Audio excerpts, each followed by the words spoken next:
Dragi copii, suntem la finalul orelor noastre de ecoeducație, se încheie un an.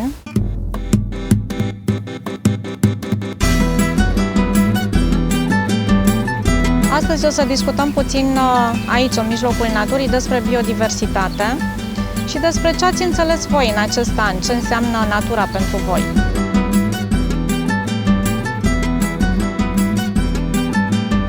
Am învățat tot felul de lucruri frumoase, am avut ocazia să ieșim în curtea școlii, în parc, când ne-a permis vremea.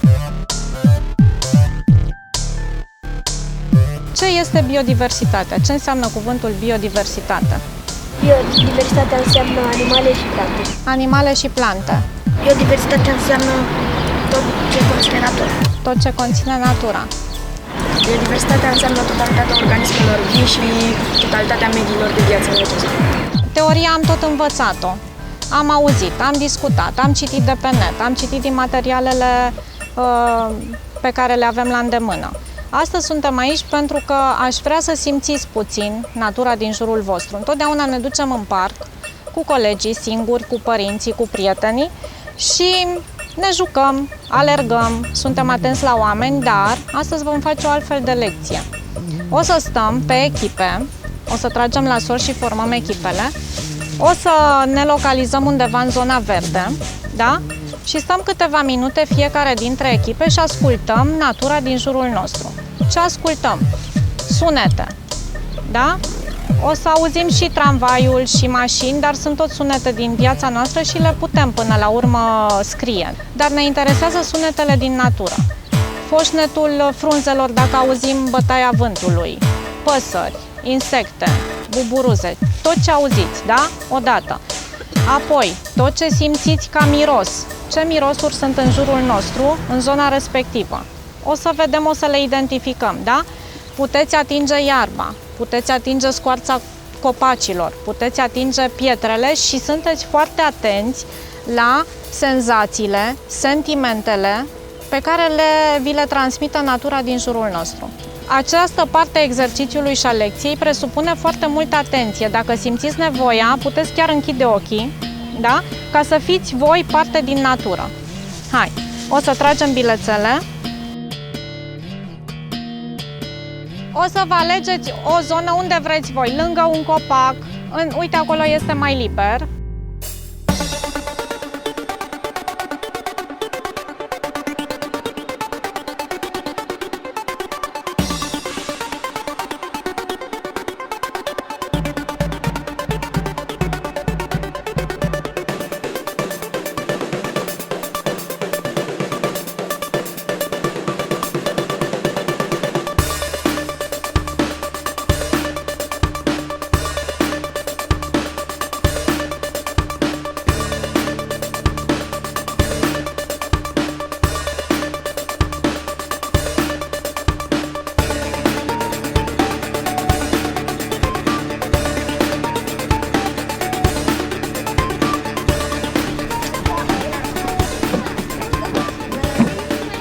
Vă așezați așa cum sunteți pe echipe.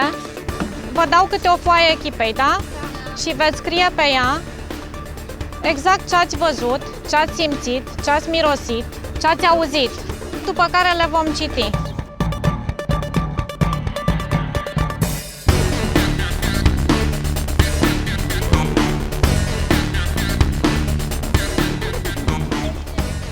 Vreau să vă întreb următorul lucru. De obicei, când veniți în parc, știu că locuiți pe aici prin zonă și veniți destul de des în parc. Aceste lucruri le sesizați de fiecare dată? Nu suntem atenți la lucrurile. Nu suntem atenți la lucrurile acestea. Dar de ce nu suntem atenți la lucrurile astea?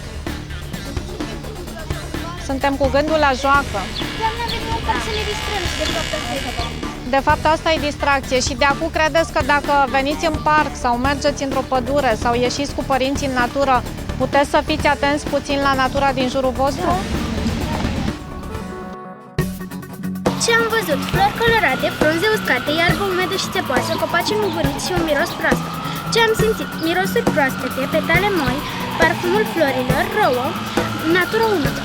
Ce am auzit? Vuietul frunzelor, iarbă, verde, fină, umedă, scorțoasă, prăfuită, câine, păsări, trifoi, lemn, frunze, ace de brad, bicicletă, cald, rece, puieți, tare, moale, lumina, deal. Am văzut insecte în iarbă și pe copac, am mirosit și am simțit mireasma florilor, am auzit cântecul păsărilor, am atins rouă de pe iarbă și scoarța copacilor.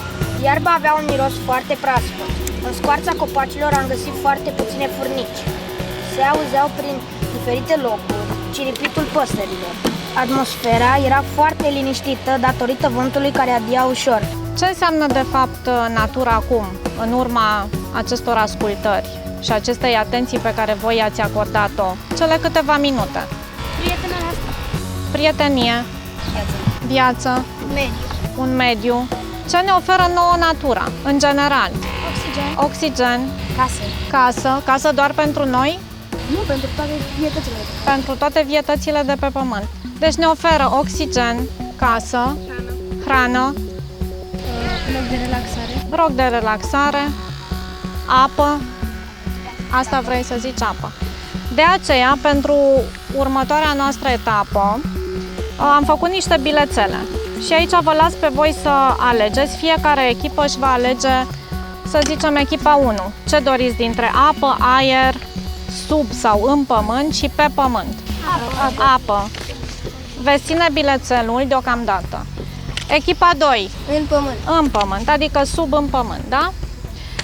Echipa 3. Aer. Și rămâne pe pământ, da? O să fiți foarte atenți pentru că această parte a lecției o vom desfășura în lac, cu toate că nu este apă, dar este un spațiu foarte bun pentru noi. Eu aici am niște bilețele, o să facem un cerc mare și o să vedeți la final de ce facem cerc și nu altă formă geometrică.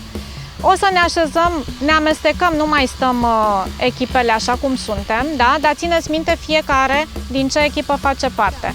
Și în momentul în care eu voi striga ceea ce scrie pe bilețelele mele, voi veți avea unul dintre voi un mosor mare de sfoară pe care îl veți arunca celui care este, de exemplu, eu strig oameni, da? Oamenii unde trăiesc? Pe pământ. Veți arunca înspre pământ. Și vom crea astfel o rețea, după care o să discutăm despre această rețea pe care voi înși v-ați creat-o. Vom crea acum un mic ecosistem sau un sistem, da? O biodiversitate. O să strig acum sub pământ. Sub pământ. Prinde. Ne facem o buclă pe mână și ești atentă, da? Și o să strig oameni. Hai! Câini. Ține. Și o tragi către tine și păstrezi cercul. Fructe. Insecte. Apă. Pești. Păsări. Râme.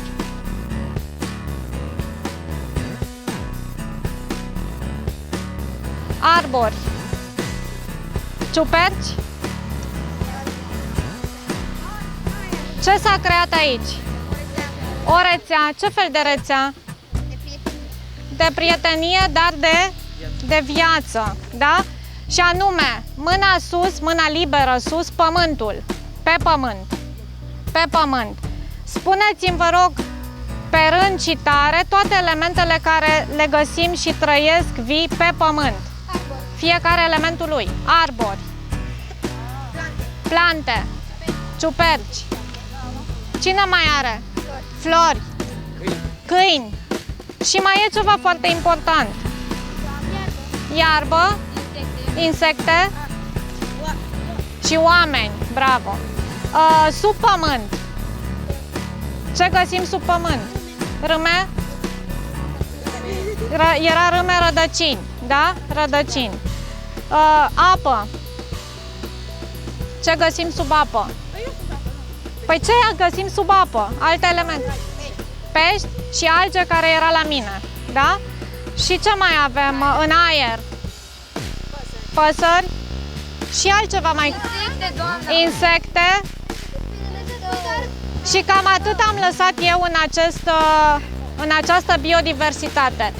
Iată-ne cum suntem legați unii de alții și cum putem face o rețea. Da? O rețea de care este o simplă rețea sau depindem unii de alții? Depindem unii de alții? În urma acestei rețele pe care noi am creat-o, ce credeți voi că trebuie noi ca oameni de data aceasta să îi oferim naturii? Ce putem să-i oferim? În afară de toate poveștile frumoase pe care într-adevăr le-am învățat, să o păstrăm curată, să nu aruncăm mizerii, să folosim mai puțină apă, să folosim mai puține să poluăm. În afară de toate acestea, este prima parte a lecției noastre. Ce putem oferi naturii? Foarte puțin. Deci ea ne oferă totul și așteaptă de la noi foarte puțin. Ce? În afară de asta. Ce ați făcut când ați stat acolo? Să o recreăm, dar cum? Nici măcar să o recreăm, pentru că natura creează pentru noi până la urmă și noi trăim în ea și cu ea, dar noi, ca ființe ale acestei naturi, ale planetei Pământ, ce putem să-i oferim? Să o ascultăm. Odată să o ascultăm și după ce am ascultat-o și suntem atenți la nevoile ei, ce putem să-i mai oferim?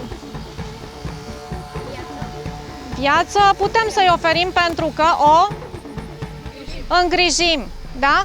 Deci natura așteaptă de la noi atenție și îngrijire sau ascultare, da? Bine. Zi. Sau respectare. Sau, vă mai vine vreo idee? Deci foarte puțin așteaptă natura de la noi. Mai nimic, ea ne oferă totul, după cum ați zis. Mâncare, oxigen, apă, aer, ce ne mai oferă? Un loc, un habitat. Nu așteaptă nimic de la noi în afară de atenție și ascultare.